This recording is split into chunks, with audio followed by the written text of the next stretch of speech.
Ciertamente los problemas no se resuelven, y esto es lo que plantea la problemática mucho más profunda del poema de Kipling y lo que plantea Kant al final del día, no se plantea con ese paternalismo que criticaba Kant. Hay temas de libertad, hay temas de igualdad y de dignidad, que estoy seguro van a ser discutidos en profundidad por los intelectuales a quienes Daniel ha convocado y que participarán en este encuentro. Pero también, y esto es importante, están latentes las políticas públicas que en definitiva, basadas en la teoría, tienen uso en la práctica. Así, el título del ensayo de Kant que yo les mencioné, ¿no es cierto?, que es bastante curioso si ustedes se fijan, el título de este ensayo es, ¿dónde está? Acerca del dicho común que puede ser verdad en teoría, pero no tiene uso en la práctica.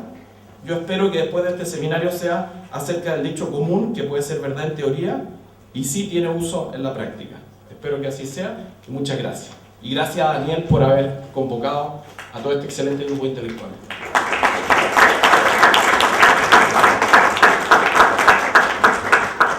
Buenos días nuevamente.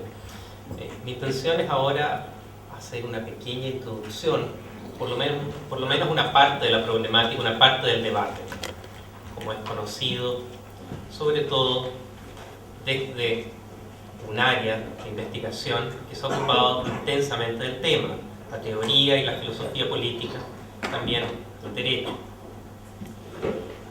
Los debates sobre el estatus legal de las minorías culturales, como se las denomina, y sus posibles derechos culturales, ya sean colectivos o individuales, hay de los dos tipos, han estado en el centro de la atención político-filosófica durante los últimos 20 años.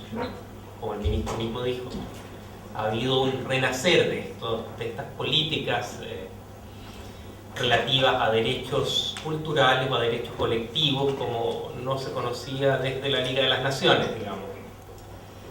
No sin razón, algunos teóricos refieren incluso a una moda.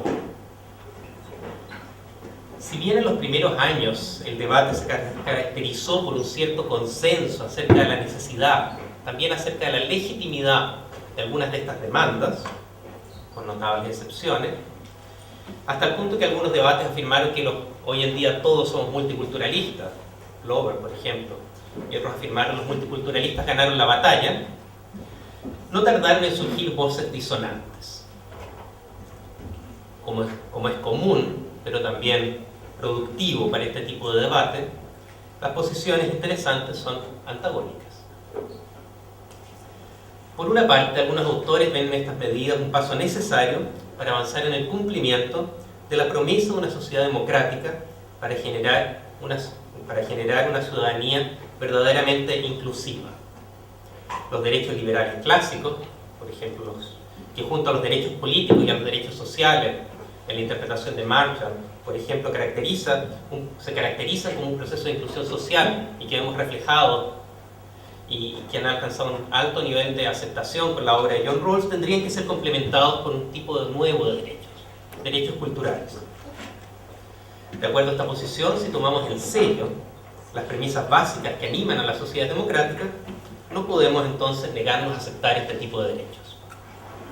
Por otra parte, las voces críticas apuntan a un hecho que no puede quedar desatendido. Los derechos culturales, así como las medidas correspondientes políticas públicas, se opondría en esencia, y de un modo que no admite reconciliación posible, al concepto de ciudadanía, que yace en el núcleo de la sociedad y teorías democráticas, y que se caracteriza en su forma más canónica, como todos ustedes saben, por derechos iguales para todos. Los motivos de preocupación de ambas partes son dignos de consideración.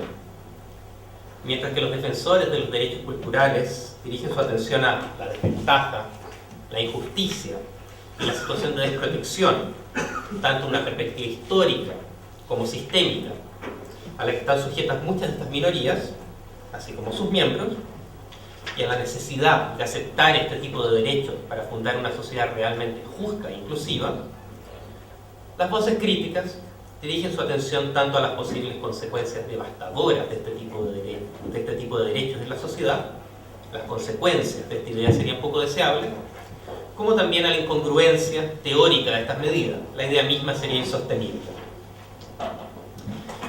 Los problemas en este debate parten porque hay que identificar los grupos que tendrían algún tipo de demanda justificada de derechos culturales. Y en el debate, si lo miramos de una manera muy general, podemos distinguir al menos 4 tipos de grupos que están en el centro de los debates y de las luchas por derechos culturales: los pueblos originarios, los inmigrantes, las naciones minoritarias dentro de la nación, tenemos diferentes concepciones de nación, y ciertas comunidades religiosas. Ciertamente las demandas de estos grupos están a menudo entrelazadas. En ocasiones se entiende a los pueblos originarios como naciones, y muchas veces las demandas de grupos religiosos surgen como demandas en el contexto de grupos de inmigrantes. Muchas veces también es difícil identificar qué tipo de reclamaciones se está realizando. Dependiendo de la tradición jurídica particular del país, en muchas ocasiones se presentan las mismas demandas como con un origen cultural o étnico, o como demandas religiosas. La razón es evidente. Si una jurisdicción ofrece una fuerte protección de la libertad religiosa, como es el caso de muchos países que sufrieron los embates de la reforma, entonces se genera un fuerte incentivo para presentar una demanda, sea esta cultural o étnica, como si fuese religiosa. De cualquier modo, podemos distinguir algunos de los tipos de derechos usualmente más discutidos y en muchas ocasiones aceptados bajo la rúbrica de derechos culturales, en mi opinión injustamente muchos de ellos.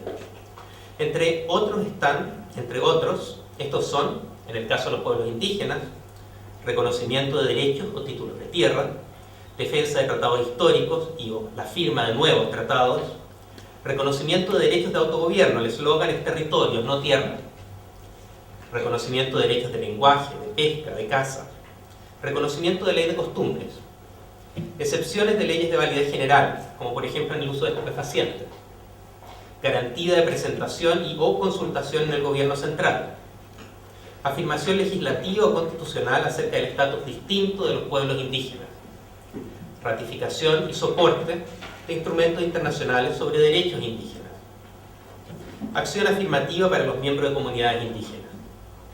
En el caso de las naciones minoritarias, se habla de autonomía territorial federal o cuasi federal, estatus oficial para el lenguaje en la región o en el país, garantía de representación en el gobierno central o en las cortes constitucionales, financiamiento público de universidades, escuelas y medios de comunicación de la minoría, afirmación constitucional o parlamentaria del multiculturalismo, otorgamiento de personería internacional, permitiendo a la nación minoritaria presencia en cuerpos internacionales, con la firma de tratados, o tener su propio equipo olímpico, etcétera, etcétera.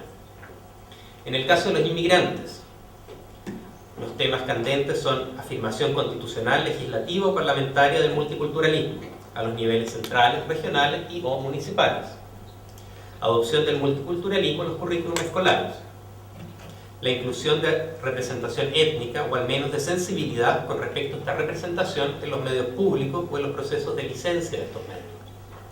Excepciones, son múltiples, de códigos de ropa, legislación de cierre de negocios los domingos, etc.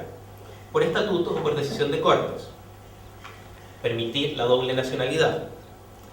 Financiamiento de organizaciones étnicas para promover actividades culturales. Financiamiento de educación bilingüe o enseñanza en la lengua materna. Acción afirmativa para grupos de inmigrantes desaventajados.